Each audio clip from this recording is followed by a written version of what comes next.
My friends and I recently acquired an old-looking book from an antique store. The cover was so worn that there was no title on the top, and looked like it hadn't been touched in ages. The woman behind the counter warned us that once it is opened, it can never be undone.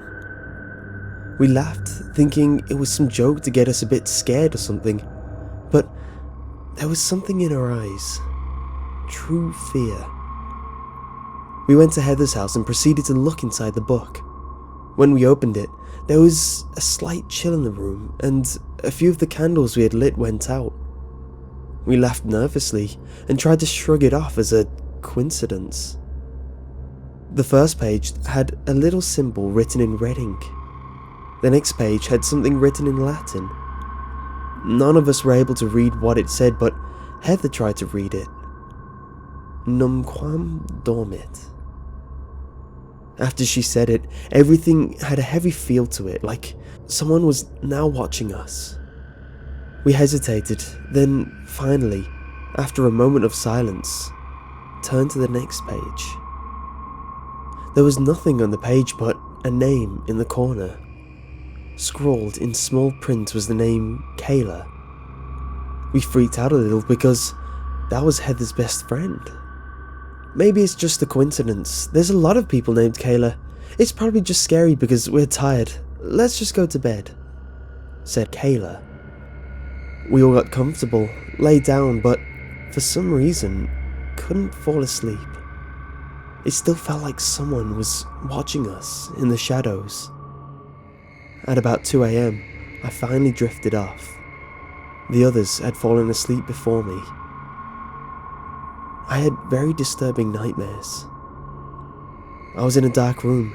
Heather was across from me and Kayla sat in the middle.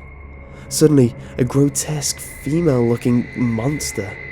It had bags under its eyes and looked like it hadn't slept for ages. Heather sat there, blank-faced, and I watched in horror as it devoured Kayla. It looked back up at me, blood dripping from its mouth, then pointed to Heather. The monster and Heather disappeared. I shot up in the dark, looked over to where Heather was and saw her, sitting there, her face white as a ghost, staring to where Kayla had been sleeping, who was now gone. I turned on the light and ran to the spot. There were bloodstains on it. Heather sat, frozen with fear. I could tell she had the same dream. I looked at the book, which sat open on the desk. Kayla's name had been scratched out, and Heather's added.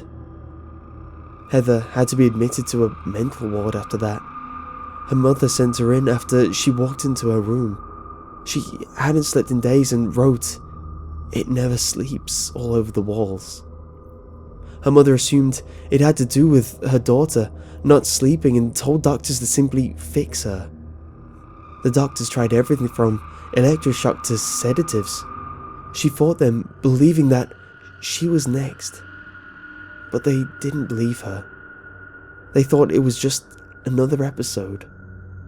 They gave her a mixture of a lot of sedatives, hoping this would make her sleep.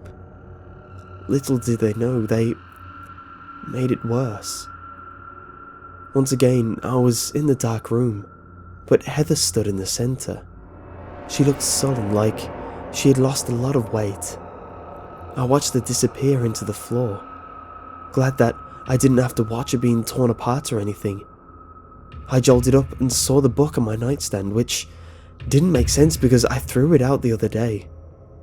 Her name was crossed off, and mine was next. The next morning, my mum told me they monitored her and witnessed something strange happen. They watched her strapped-down body get thrown around the room, get torn to pieces, but the monitors that was showing her brain activity was that of a normal nightmare. Finally, after 3 a.m, she died.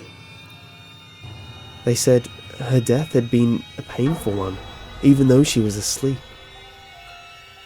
Now, I fear for my life. I haven't slept in almost a week.